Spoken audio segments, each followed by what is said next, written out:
Now, Mr. Chair, para lang ma-recall po natin, si Ms. Sunshine ang pinangalanan ng ating mga resource persons natin noong mga nakaraang hearing na nag-abot ng payola money sa mga empleyado ng DEPED at sinasabi niya na ito ay galing kay Vice President Sara. Bagay na bagay sa kanya ang paano ba naman ito pera. Meanwhile, si Mr. Farda naman ang pinapangalan noong nakaraang hearing na nung una ay nagproproseso ng payola money through land bank payroll accounts ng field personnel, pero due to supposed security reasons, hiningi niya ang personal ATM account numbers para doon na lang ipapadala ang payola ng field personnel, effectively bypassing official documentation of all the transactions. In short, Mr. Farda, kayo mag-asawa ay nagtatrabaho para kay Vice President Sara. Tama po ba? Mr. Edward Farda. Yes, Your Honor. Yes. Kayo ni Miss Sunshine ay galing sa DAVAO. Tama rin po ba? Yes, Your Honor. Bago kayo nagtrabaho under DEPED with Vice President Sara as the Secretary, si Miss Sunshine ay nagtrabaho for VP Sara nung siya ay mayor ng Davao City. Tama po? Mr. Farda. Yes, Your Honor. In other words, Mr. Farda, lumipat kayo ng Manila to serve under the office of the Vice President and in DEPED. Tama rin po ba? Your Honor, yung po kasing asawa ko nasa Manila, so ako ay nasa Davao, so I decided na mag-apply ko ako sa DEPED, kaya nagkasama po kami.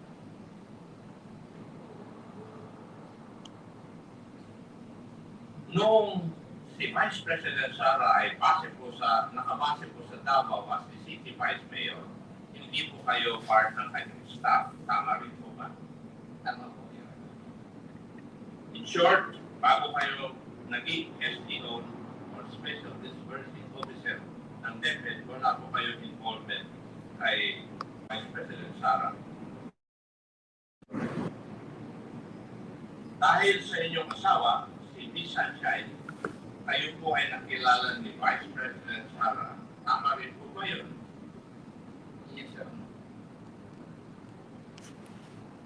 Sa makatuwid, tama rin po ba na ang pagiging Special Disbursing Officer ninyo ay ang first job nyo kay Vice President? Your Honor, Executive Assistant po ako bago po ako naging SDO. So, hindi ito ang first time na trabaho po ninyo kay Vice President? Executive Assistant. Yeah. Ang SDO appointment ang SDO ay isang appointment by the head of office. Would you agree with that? I believe po trust and confidence ko. Oh, pero nag-appoint yung head of office. Thank you. In other words, pinili ko kayo ni Vice President na maging Special Disbursing Officer.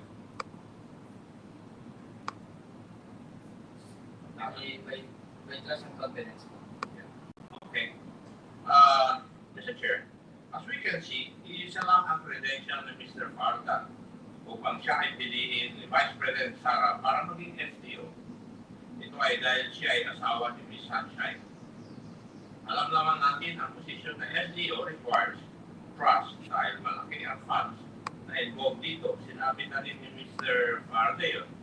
For the case of DEPED, kay Mr. Farda, unang ibinigay ang confidential funds na umaabot ng mahigit 100 milyon. Mr. Farda, are you a regular employee within the meaning of our civil service?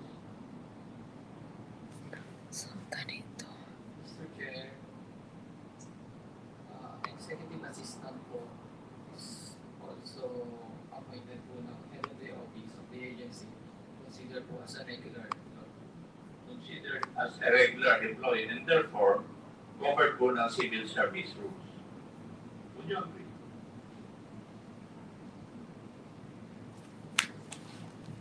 Mr. Chair,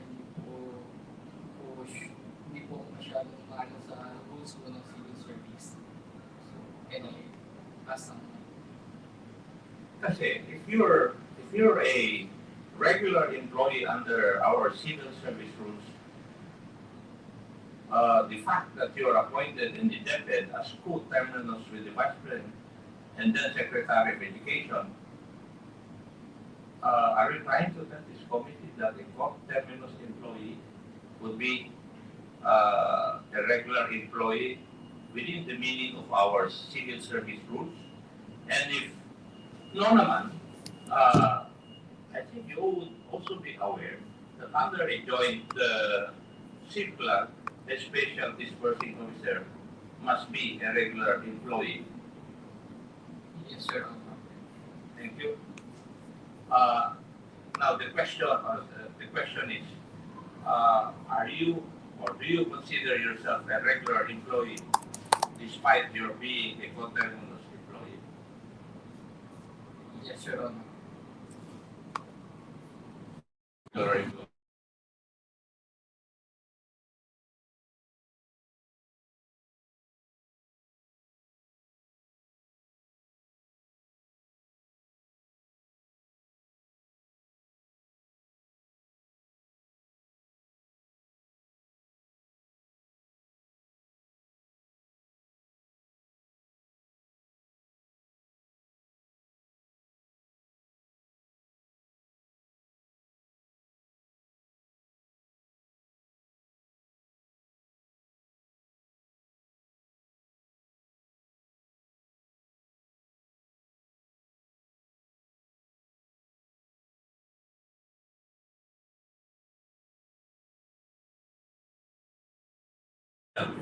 As such, the person handling it must be a career employee, preferably of that agency, so that we are certain where loyalty lies. Not just a coterminous employee, where incentives are aligned towards ensuring that the principal is pleased with his or her performance. Do we have a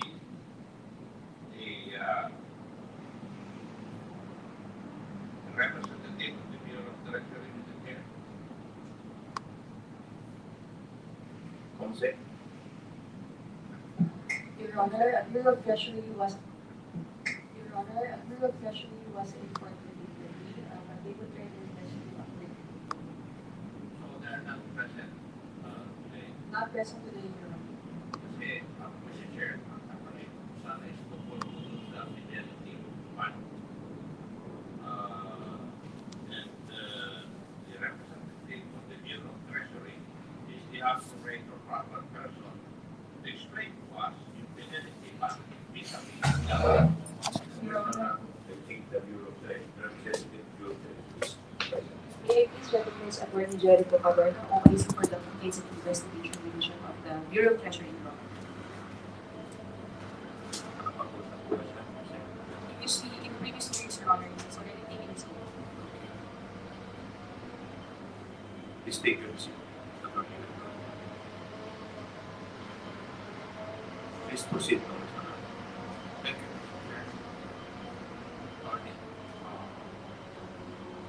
Bago i-discuss po natin yung Fidelity Fund, maaari po ba ninyo explain sa amin sa committee na ito at sa mga nandito kayong araw nito, ano ang mga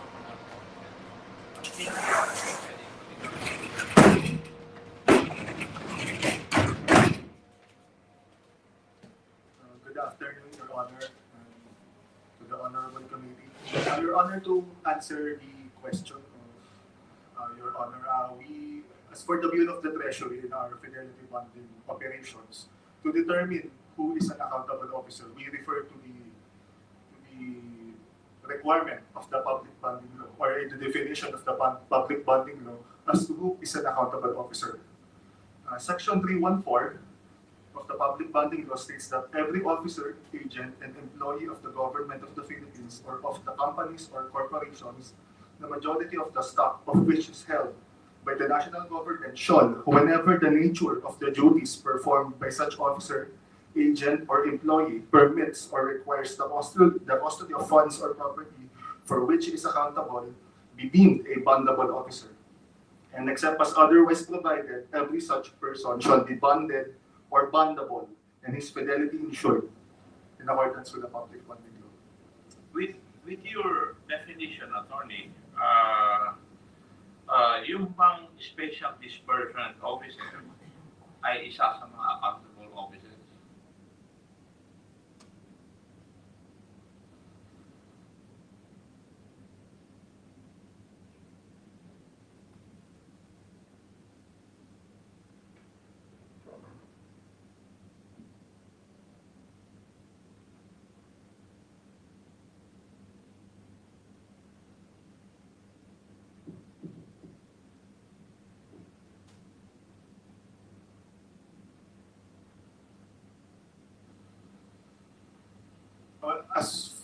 As per my knowledge, Your Honor, in the operations of the Bureau of the Treasury, special disbursing officers are one of the officials who are considered bondable because of the fact that they are in custody or in possession of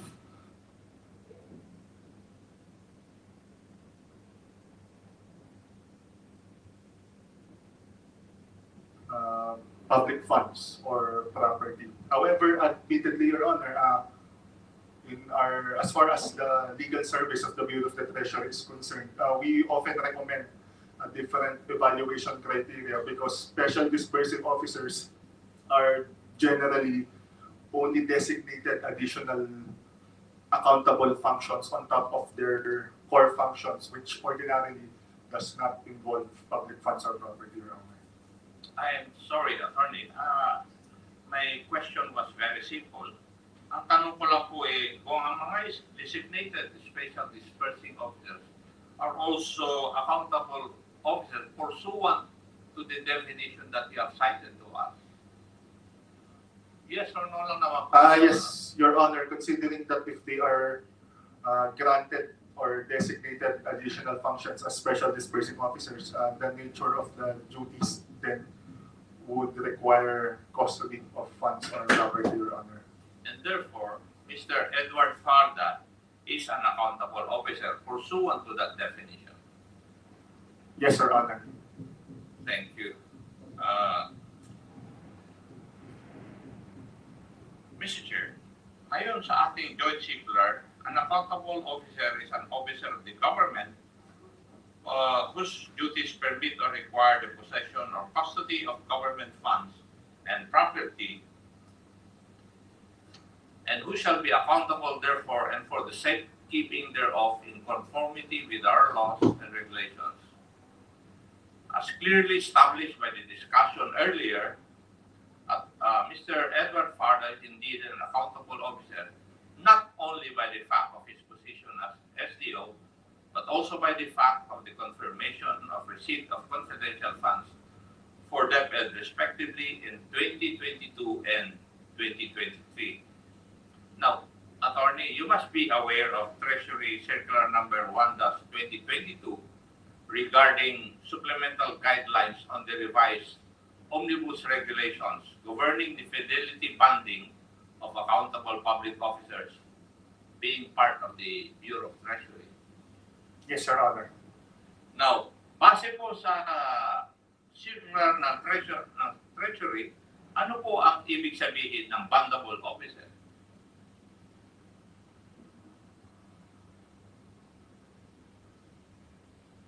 Ito po ba ay nangangalugan na may bond na ipinopost para sa kanya? Yes, Your Honor. And ano po yung tawag po ninyo doon sa bond na binibigay ng bondable officer? It is referred to by the Bureau of the Treasury as the Fidelity Bond, Your Honor. Okay, thank you. Pwede po bang ipaliwanag niyo po sa amin, sa lahat na nandito, kung ano po ang ibig sabihin ng fidelity bond in layman's terms? Your Honor, a fidelity bond or the posting of the fidelity bond is an assurance or the commitment of an accountable public officer that he will faithfully discharge and lawfully discharge his duties, particularly his accountable public duties, considering that the accountable public officer is in possession of public funds or property. It is a commitment, Your Honor, that the accountable public official will faithfully and lawfully discharge his or her duties. Ano po ang purpose? Is that the last statement that you made? Yan po ba ang purpose ng Fidelity Bank? Its purpose also, Your Honor, is for the accountable public official for his fidelity to be covered, Your Honor, to be covered by the Fidelity Fund. Marami pong salamat. Now, bakit kailangan mag-post ng Fidelity Ban ang isang accountable officer katulad ni Mr. Marda? Your Honor, because the reason being is that because the Fidelity Bond or a bondable officer is or a bonded officer rather is covered by the Fidelity Fund, the Fidelity Fund maintained in the Bureau of the Treasury should be available for the purpose of replacing defalcations, shortages, and unrelieved losses in their account, Your Honor. Thank you. Ngayon, sa Bureau of Treasury, ano po ang ibig sabihin ng public fund?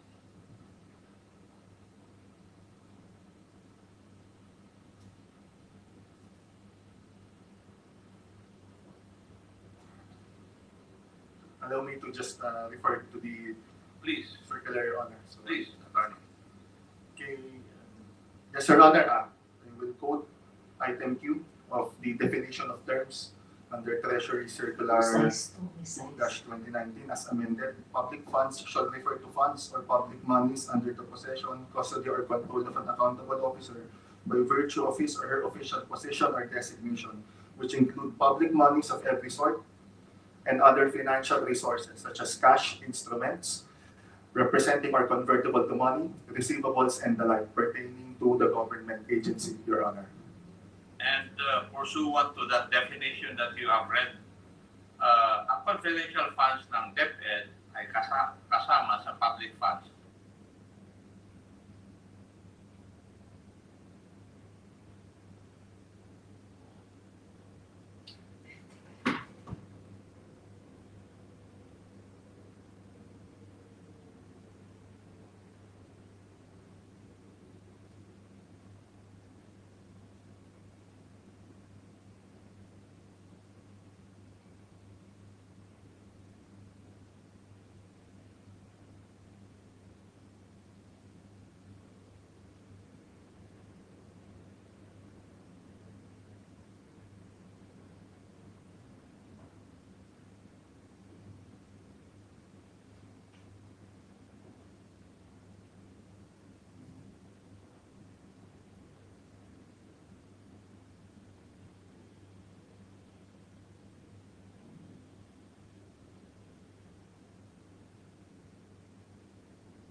Under the possession, custody, or control of the special dispersing officer, in this case, Mr. Edward Marda. Yes, Your Honor. Thank you. Ano po ang liability ng accountable officer katulad ni Mr. Marda sa ganitong sitwasyon?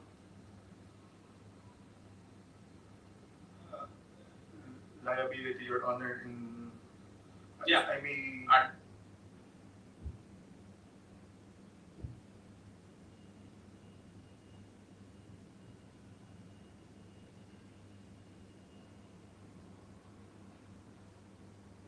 accountable sa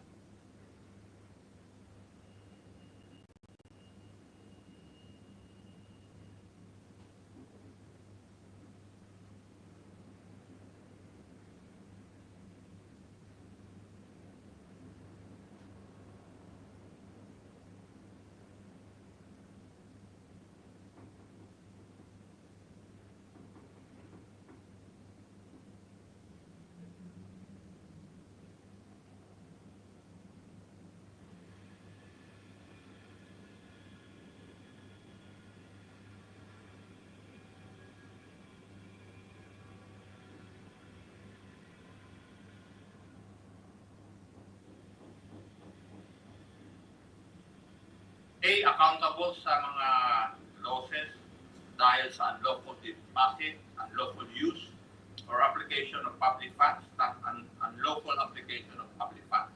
Sila po ang accountable. Yes, Your Honor. If there is unlawful disbursement considering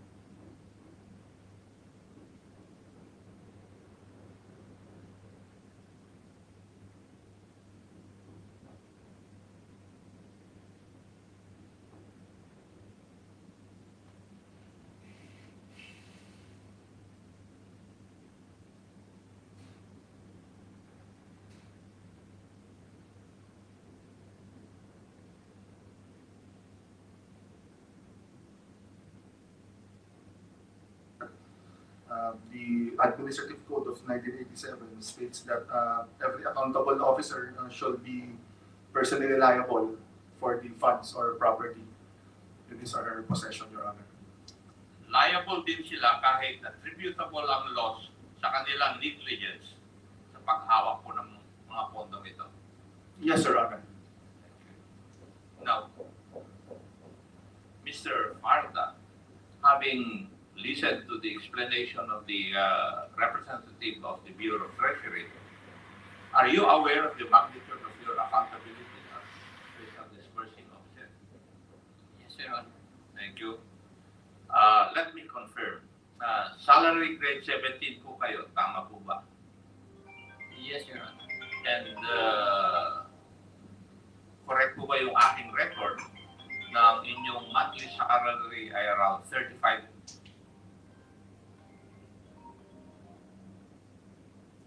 Amore. Escuchad. Sí. Second. What did you do? Nothing is very explaining, and I like it. Which one is it? The short lady with the red shirt? Yeah, I think so, with the ice cream here, no? I don't know if it's, I think it's right here, I'm just watching.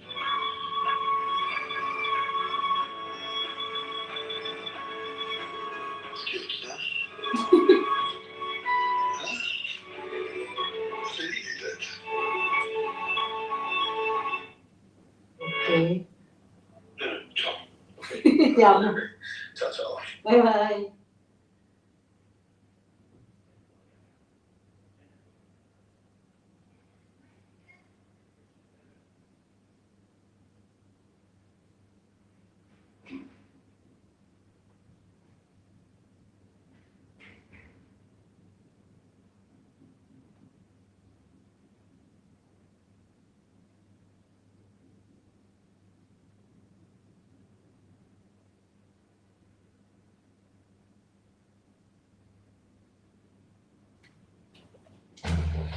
$1,000 to 40,000.